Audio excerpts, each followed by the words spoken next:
പ്രിയപ്പെട്ടവരെ, സുദീർഘമായൊരു പ്രസംഗത്തിനൊന്നും മുതിരുന്നില്ല. ഇവിടെ ഈ കാലത്ത് നേരത്തെ തന്നെ വന്നുകൂടിയവരോടും നമ്മളെ കേൾക്കുന്ന ജനങ്ങളോടൊക്കെ നന്ദി പറയണം എന്ന ആഗ്രഹത്തോടു കൂടി തന്നെയാണ് ഞാനിവിടെ വന്നിട്ടുള്ളത്. പക്ഷെ ഞാൻ നന്ദി പറയുന്നില്ല, എനിക്ക് നന്ദി ഇല്ലാത്തത് കൊണ്ടല്ല. എന്റെ നന്ദി പ്രവർത്തിയിലൂടെ കാണിക്കാൻ ശ്രമിക്കുമെന്ന് ഈ നാടിന് ഉറപ്പ് നൽകാൻ ആഗ്രഹിക്കുക. നിങ്ങൾക്കറിയാം, വിധിനിർണായകമായ അത്യന്തം വാശിയേറിയ ഒരു തെരഞ്ഞെടുപ്പിൽ ഒരു വലിയ വിജയമാണ് ഈ വടകരയിലെ ജനങ്ങൾ നൽകിയത്. രാഷ്ട്രീയത്തിന് അതീതമായി പോലും പല വോട്ടുകളും നമുക്ക് ലഭിച്ചിട്ടുണ്ട് എന്നുള്ള വസ്തുതയാണ്. ആ ലഭിച്ച വോട്ടിന്റെയും പിന്തുണയുടെയും പേരിൽ കൂടുതൽ വിജയത്തോടെ കൂടുതൽ ജനങ്ങൾക്ക് വേണ്ടി പ്രവർത്തിക്കുക എന്നുള്ളതാണ് എന്റെ നിലവിടുത്തെ ജനവാർപ്പിച്ച വിശ്വാസം എന്നുള്ളത് കൃത്യമായി തിരിച്ചറിയുക. എന്നെക്കൊണ്ടാവും വിധം ഈ നാടിനു വേണ്ടി കഠിനാധ്വാനം ചെയ്യുമെന്നുള്ള ഉറപ്പ് ഈ നാട്ടിലെ പ്രിയപ്പെട്ട മുഴുവൻ സഹോദരങ്ങൾക്കും നൽകാൻ ആഗ്രഹിക്കുകയാണ്.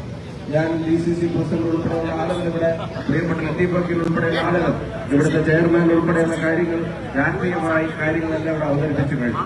അതുകൊണ്ട് തന്നെ മറ്റ് രാഷ്ട്രീയ കാര്യങ്ങളിലേക്ക് ഞാൻ കടക്കുന്നില്ല.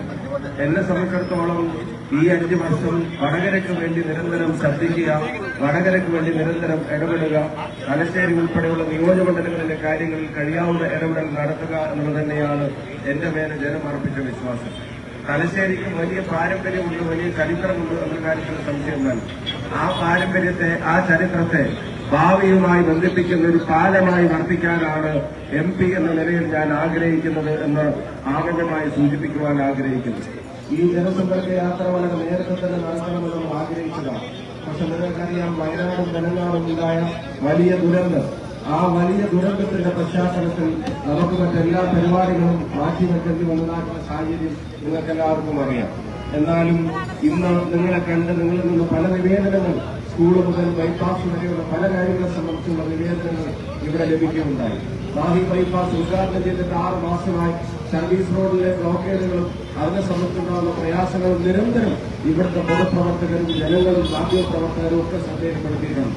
ഈ 4-ാം തീയതികളുടെ ടെൻഡർ നടപടികളിലേക്ക് കിടക്കുകയാണ്. അത് സമയബന്ധിതമായി പൂർത്തീകരിക്കാനുള്ള എല്ലാ ഇടപെടലുകളും ഉണ്ടായിരിക്കുമെന്നും ഈ നാട് ഉറപ്പു നൽകാൻ ആഗ്രഹിക്കുന്നു. അതുപോലെ തന്നെ കുന്നൂർ വരയിലെ ദൂരദർശൻ കേന്ദ്രം അടച്ചിട്ട് ഒരു തരത്തിലുള്ള ഉപകാരമില്ലാതായി കഴിഞ്ഞ കുറേയായി കിടക്കുന്ന കാര്യം ശ്രദ്ധയിൽപ്പെടുത്തിയിട്ടുണ്ട്. കേന്ദ്ര സർക്കാരുമായി ബന്ധപ്പെട്ട് തന്നെ എന്തെങ്കിലും സംവിധാനം അവിടെ ആരംഭിക്കാൻ കഴിയുമെന്നുള്ള പരിശോധനയും തീർച്ചയായിട്ടും നാടിനു വേണ്ടി നടത്തും. റോഡുകളുടെ അപേക്ഷകൾ ഒരുപാട് ലഭിച്ചിട്ട് ഞാൻ അതിനെ സംബന്ധിച്ചൊരു വാക്ക് ഇപ്പൊ പറയുന്നില്ല.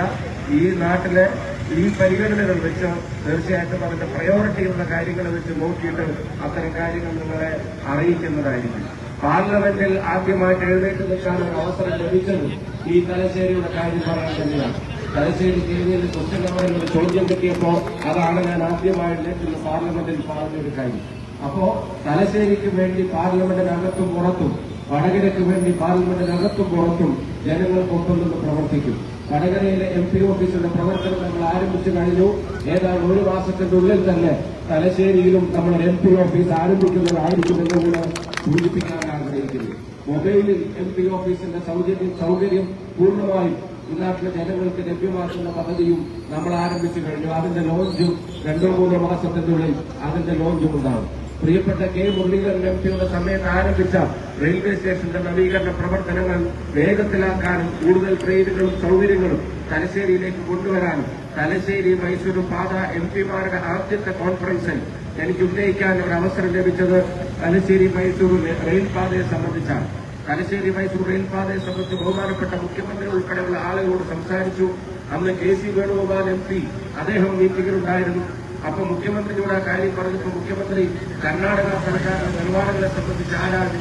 മുഖ്യമന്ത്രി ഇനീഷ്യേറ്റീവ് എടുക്കുകയാണെങ്കിൽ കർണാടക സർക്കാരുമായി ബന്ധപ്പെട്ട് ഫോളോ അപ്പ് നടത്താൻ KC വേണുഗോപാൽ MP തയ്യാറാണെന്ന് അദ്ദേഹം അറിയിച്ചു. അങ്ങനെ ആ യോഗത്തിന്റെ തീരുമാനം ആ ചർച്ചകൾ പുനരാരംഭിക്കാനും അത് നേടിയെടുക്കാനുള്ള ശ്രമങ്ങൾ ഒരിക്കൽ കൂടി നടത്താനും 2 പാർട്ടികളുടെയും പ്രധാനപ്പെട്ട നേതാക്കന്മാരെല്ലാവരും പങ്കെടുത്ത MP's കോൺഫറൻസിൽ മന്ത്രിമാർ ഉൾപ്പെടെ MP-മാർ ഉൾപ്പെടെ പങ്കെടുത്ത MP's കോൺഫറൻസിൽ അത് ഉന്നയിച്ചിട്ടുണ്ട്. അപ്പോ അവിടെ MP's കോൺഫറൻസിൽ ഞാൻ ആദ്യം ഉന്നയിച്ചതും ഈ കാര്യം തന്നെയാണ്. അത്തരം കാര്യങ്ങളിൽ ഫോളോ അപ്പ് ഉണ്ടാവും. എല്ലാ കാര്യങ്ങളും നാളെ വൈകുന്നേരമാകുമ്പോഴത്തേക്ക് ശരിയാക്കി തരാമെന്ന് വെറുതെ പറയാൻ വന്നതല്ല. പക്ഷെ അതിനുവേണ്ടിയുള്ള ആത്മാർത്ഥമായ ഇടപെടലുകൾ ഉണ്ടായിരിക്കുമെന്നത് ഉറപ്പിച്ച് പറയാൻ തന്നെയാണ് വന്നത്. പ്രവാസികൾ ഉൾപ്പെടെയുള്ള കാര്യങ്ങൾക്ക് വേണ്ടി പാർലമെന്റിൽ ശബ്ദമുന്നയിച്ചിട്ടുണ്ട്.